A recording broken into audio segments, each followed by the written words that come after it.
This is Tom Fox. I'd like to welcome you to the newest addition to the Compliance Podcast Network, the Compliance Tip of the Day.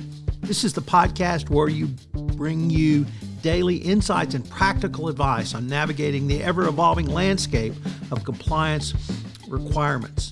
Whether you're a seasoned compliance professional or just starting your journey, my aim in this podcast is to provide you with a bite-sized, actionable tip to help you stay on top of your compliance game. Join us as we explore the latest trends from the Department of Justice, share some best practices, demystify complex compliance issues to help keep your organization doing business ethically and in compliance, and at the end of the day, more profitably. Tune in daily for your dose of compliance wisdom. Let's make compliance a little less daunting, one tip at a time. Now a word from the sponsor of the Compliance Podcast Network, Ethico. In compliance, the value of anonymous reporting is undeniable. But with Ethico, anonymity doesn't mean a loss of connection. Our blinded, two-way communication fosters an environment of trust and confidentiality, encouraging open and honest dialogue. It's not just about receiving reports. It's about understanding the story behind each one, creating a culture of integrity and respect. Transform your approach to anonymous reporting with Ethico. Begin your journey at ethico.com/CPN, where you can book a demo, access an exclusive white paper by Tom Fox titled The ROI of Compliance, and utilize our free ROI calculator. Today, I want to take a look at the potential coming conflict with China and what you need to do to prepare as the compliance professional. Unfortunately, it is time to ask some tough questions and to come up with some robust responses to the upcoming challenges.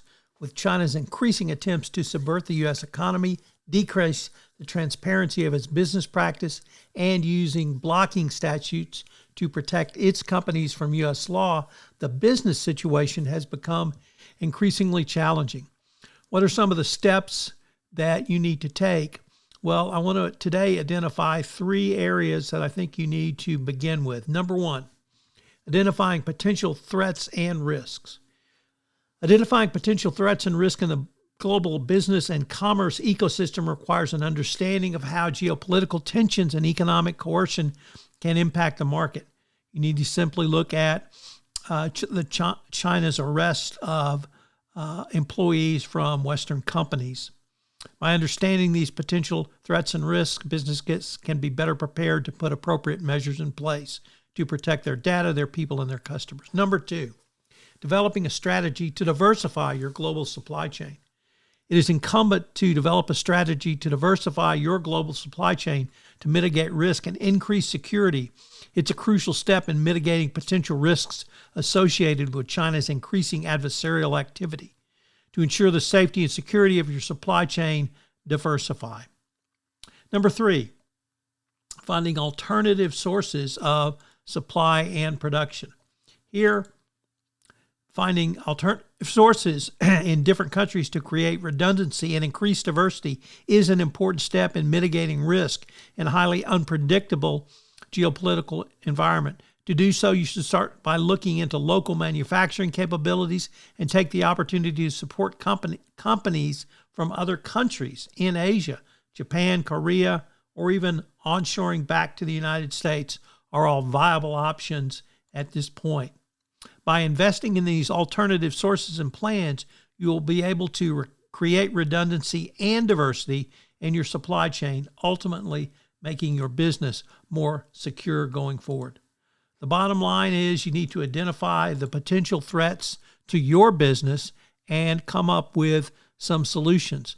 Redundancy may be the beneficiary of all of this, and you may think you're less efficient, but at the end of the day, you will be more secure and more resilient if things get ugly with China. As you know, this month's sponsor of the Compliance Podcast Network, including this podcast, is Ethico.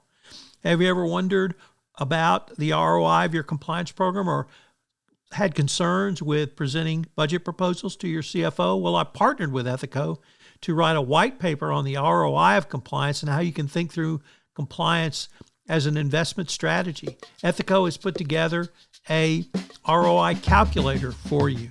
Check them out on the website. This is Tom Fox again.